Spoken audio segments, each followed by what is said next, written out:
एक कहानी सुनाती हूं। कहानी मनगढ़ंत है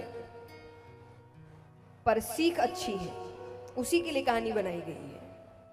तो एक युवक है 30-32 साल का, सुबह उठता है, आंख खोलता है, सामने यमराज बैठे हैं। यमराज मतलब मृत्यु, अंत समय काल। अब वो यमराज को देखकर तो बौखला उठा। वो कहे ऐसे कैसे मैं जा सकता हूं, अरे इतना कुछ किया है, परिवार को कुछ नहीं पता, मेरे बिना कैसे रहेंगे, उनको तो कुछ भी नहीं पता। यमराज कहे मुझे नहीं पता, आज की जो लिस्ट निकली है उसमें तुम्हारा नाम है, इसीलिए मैंने कहा मनगढ़ंत है, आप इतनी बातें नहीं कर सकते, वो आएंगे और लेके चले जाएंगे।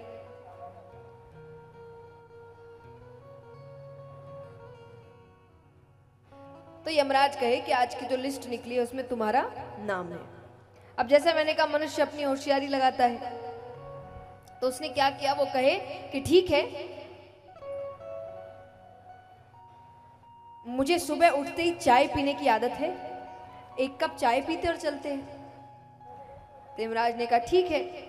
तो उसने यमराज की चाय में नींद की दवा मिला दी। यमराज सो गए।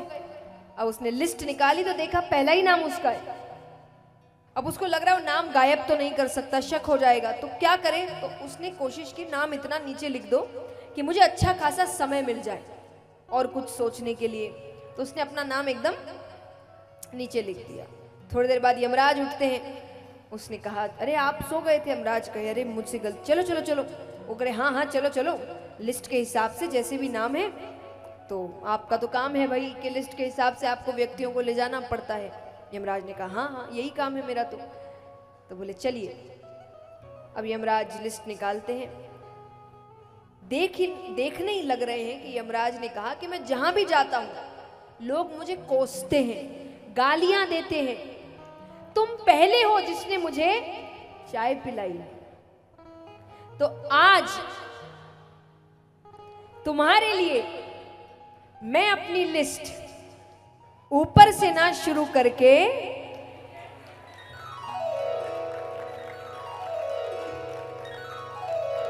नीचे से शुरू करूंगा। अब सीख है, ये सुनो, ये सुनाने के लिए कहानी बनाई गई थी। अब वो ऊपर जाता है। ऊपर गया तो भगवान उससे मिलते हैं। तो भगवान कहते हैं कि तू करता वही है जो तू चाहता है, कि तू करता वही है जो तू चाहता है, पर होता वही है जो मैं चाहता हूं। कि तू करता वही है जो तू चाहता है, पर होता वही है जो मैं चाहता हूं। तो तू कर वही जो मैं चाहता हूं, फिर होगा वही जो तू चाहता है। भगवान कहते हैं मेरे दिखाए हुए रास्ते पर चलो, सब होगा, जो जो चाहिए ना सब मिलेगा, पर मेरे समय पर, तुम्हारे समय पर।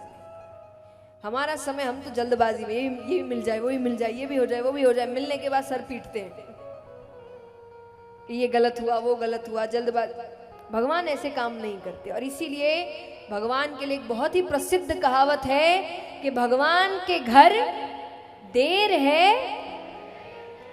देर का मतलब है धैर्य, समय लगेगा, जल्दबाजी में कुछ नहीं होगा, पर अंधेर नहीं होगा, ये पक्की बात है।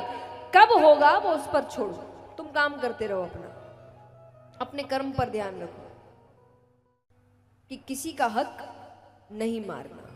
भगवान तो और कहते हैं कि जितना हो सके उतना सहयोग करो। मैं हमेशा कहती हूं कि आप इस बात की चिंता मत करिए कि जब आप सहयोग करते हैं तो आपके यहां धन की कमी हो जाएगी। कई बार लोग कहते हैं ना कैसे कैसे दे दे, आपके धन की कमी नहीं होगी। क्यों? कारण है कि भगवान किसी का उपकार नहीं रखते। सहयोग करने वाला भी देखिए मनुष्य तो मनुष्य है, पता चला ऊपर जाकर भगवान पर उपकार दे देगा कि मैंने इतना इतना काम किया, इतना इतना सहयोग किया। भगवान जवाब में देंगे मैंने भी इतना इतना वापस कर दिया था, तुमने जितना दिया उससे डबल मैंने तुम्हें वापस किया था। भगवान ऐसे काम करते हैं, भगवान किसी का उपकार नहीं रखते। आप जितना भी सहयोग करें उसकी वापसी आपको मिलती है, भगवान देते हैं। और मैं निवेदन करूंगी, आज विराम दिवस है, जितनों से हो सके जरूर सहयोग करें उन दिव्यांगों के लिए। कि कथा, जैसा मैंने पहले दिन भी कहा था कि धर्म की कथा है, और सबसे सुंदर बात है कि सेवा का कार्य और जुड़ा है। और आपने 7 दिन की कथा सुनी है, तो कथा का पुण्य तो आपको मिला ही है, पर साथ ही साथ सेवा का पुण्य भी मिले। तो जितने चाहे स्थानीय भक्त हो जो टीवी के माध्यम से देख रहे हैं, जरूर सहयोग करें। वो अपनी सहायता खुद नहीं कर सकते, और तभी ऐसी स्थिति में है, तो हमारा कर्तव्य बनता है कि हमसे जितना हो सके। मैंने हमेशा कहा है, 1 रुपया भी आप कर सकते हैं तो मायने रखता है, पर करिए जरूर। मायने ये रखता है, कितना किया है मायने नहीं रखता, किया है मायने रखता है। तो यहां पर किसी का हक नहीं मारना, जितना हो उतना सहयोग करना। लेकिन जब किसी का हक मारते हैं तो अपने जीवन में दरिद्रता लिखते हैं।